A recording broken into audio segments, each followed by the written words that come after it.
इसी बीच एक बड़ी जानकारी, राजस्थान में चुनाव की तारीख बदल दी गई है। राजस्थान से ये बड़ी जानकारी मिल रही है, चुनाव की तारीख बदल दी गई है।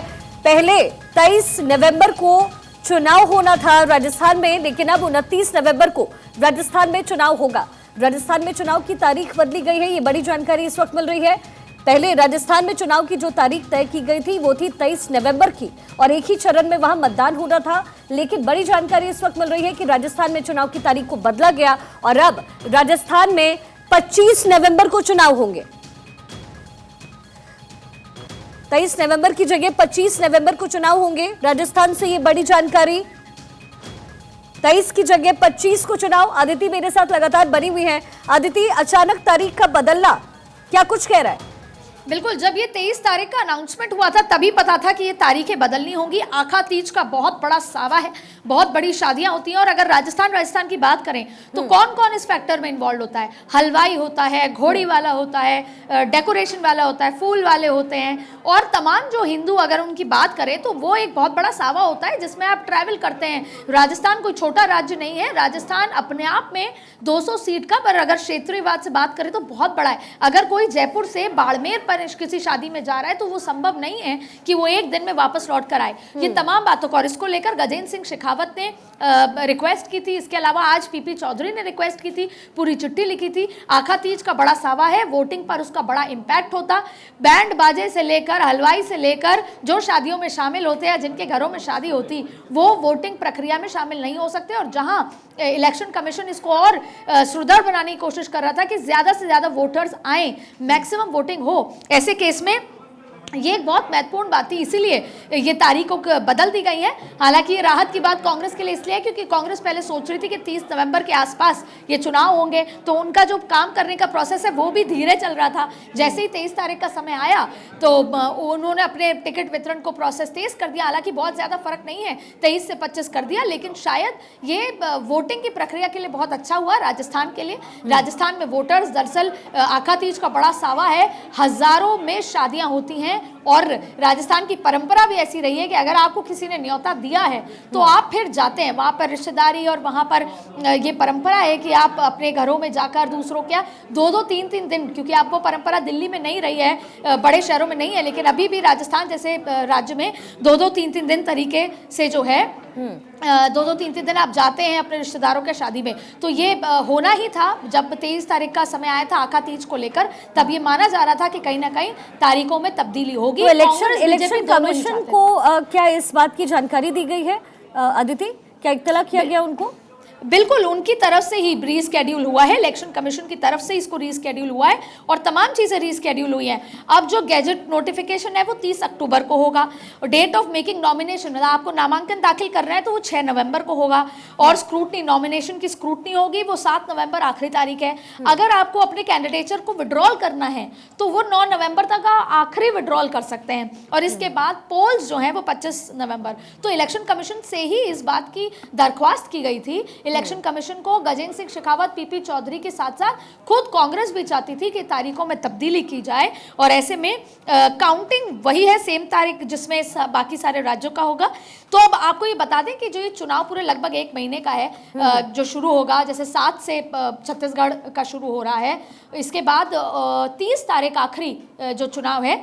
अब ऐसे में 3 दिसंबर को तमाम राज्यों के नतीजे आएंगे, और 5 दिसंबर को इलेक्शन कंप्लीट जैसे माना जाएगा। लेकिन आपको ये बता दें कि काउंटिंग जो है वो 3 दिसंबर को होगी।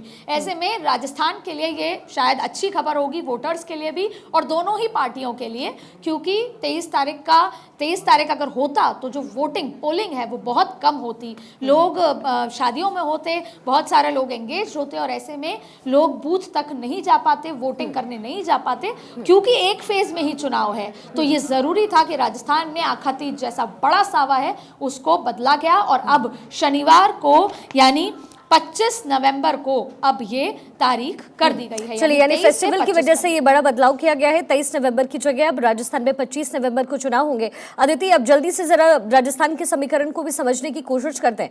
मध्य प्रदेश का तो जिक्र हम कर ही रहे, हिंदुत्व की कार्ड पर बीजेपी हो चाहे कांग्रेस हो, वो इस वक्त खेल रही है मध्य प्रदेश में। लेकिन इस वक्त राजस्थान में क्या स्थिति, क्या वो पैमाना है जिस पर राजस्थान माफ कीजिएगा कांग्रेस खेल रही है राजस्थान में और साथ ही बीजेपी खेल रही है? क्या वो एक्स फैक्टर है?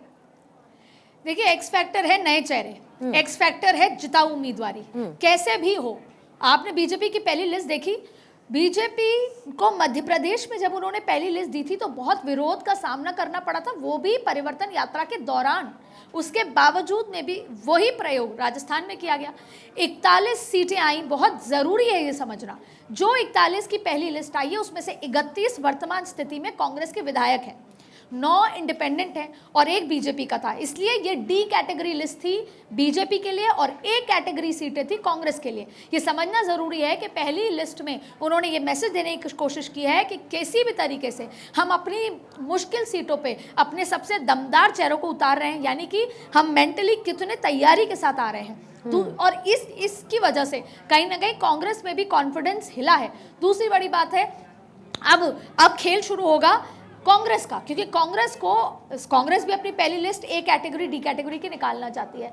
अब ये देखना होगा कि कांग्रेस अपनी मुश्किल सीटों पर किसको उतारती है, क्या कांग्रेस भी इस तरह का प्रयोग करती है, कौन नए चेहरे आते हैं। और सबसे बड़ी बात है, जो एक प्रॉब्लम है दोनों ही पार्टियों की, वो ये है कि जिन जिन की टिकट कटी है उन्होंने विरोध के स्वर ठोक के दे दिए हैं। किसी ने कहा है कि मेरी वजह से भाजपा है, जैसे राजपाल सिंह शेखावत झोटवाड़ा से, जिनके सामने राज्यवर्धन सिंह राठौड़ को लड़ाया गया, मामन यादव जो कि तिजारा से हैं, जिनके सामने जो बाबा को लड़ाया जा रहा है, बाबा बालकनाथ को।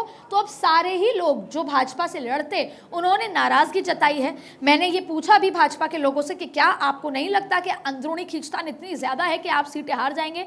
तो उनका ये मानना था कि भारतीय जनता पार्टी में शुरू में विरोध होता है, लेकिन पार्टी में एक डिसिप्लिन है और वो विरोध को control over the period of time कर लिया जाएगा। नाराजगी है लेकिन उसको कंट्रोल कर ली जाएगी। लेकिन बी और कांग्रेस के साथ भी ये है, क्योंकि सर्वे में आया है कि ज़्यादा से ज़्यादा टिकट कटे एमएलएस की, तब जाके आप सरकार वापस बना पाएंगे, वरना एमएलएस की एंटी इनकम्बेंट की नाराजगी बहुत। अदिति, इसका असर तो जो क्षेत्र है वहां पे भी पड़ेगा। मान लीजिए अगर बीजेपी इस नई रणनीति एक्स फैक्टर को लेकर उतर भी जाती है, सांसदों को उतार रही है, लेकिन जो वहां के लोकलाइट्स हैं, जो लोकल लोग हैं, वो तो उन विधायकों पर ही निर्भर करते रहे या उनके चेहरे पर मतदान करते रहे।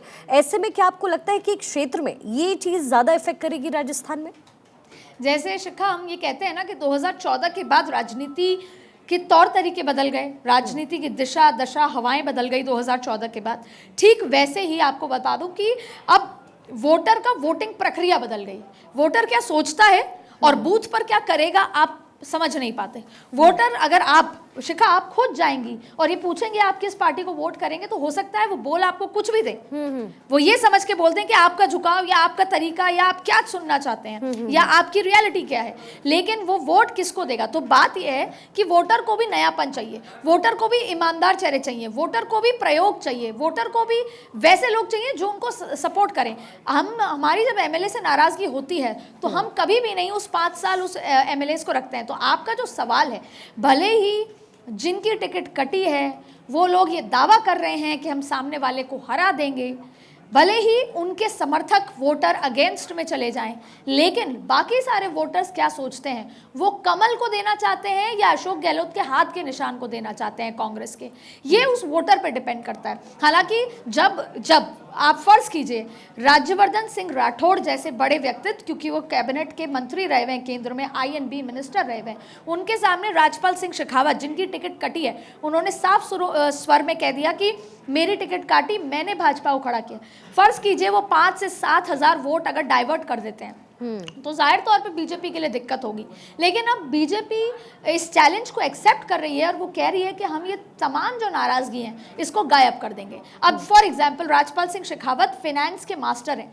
जब GST लागू की गई थी तब राजपाल सिंह शेखावत उस कमेटी के सदस्य थे, अरुण जेटली के साथ काम करते थे। तो संभवतः दिल्ली उनको कोई एक बड़ी पोस्ट दिल्ली में फिनेंस डिपार्टमेंट में दे सकती है, क्योंकि बीजेपी को पता है नाराज लोगों को बैलेंस कैसे करना है। तो चुनौती दोनों ही पार्टियों में है कि नाराज विधायक विधायक जिनकी टिकट कट रही है उनको कैसे बैलेंस करना है, उसमें बीजेपी के हाथ ज़्यादा साफ हैं बजाय के कांग्रेस के, क्योंकि कांग्रेस कई बार बैलेंस नहीं कर पाती और ये चुनौती दोनों ही पार्टियों में है। अगर वो नहीं बैलेंस कर पाए तो अक्सर हम सामने वाले से मात नहीं खाते, हम अपने घर में विरोधियों से मात खा जाते हैं, और ये चुनाव में आपको मध्य प्रदेश, छत्तीसगढ़, राजस्थान में देखने को मिलेगा। आखिरी बात ये कहूंगी कि यही बड़ी वजह है कि छत्तीसगढ़ में, राजस्थान में जहां वसुंधरा राजे की टिकट कटनी थी, रमन सिंह की टिकट कटनी थी, एंड टाइम में उन दोनों को टिकट दी गई क्योंकि बीजेपी तैयार नहीं थी कि हम किसी भी तरह के विरोध का सामना कर सकेंगे। जी चलिए ठीक है अदिति, बहुत बहुत शुक्रिया आपका हमारे साथ जुड़ने के लिए।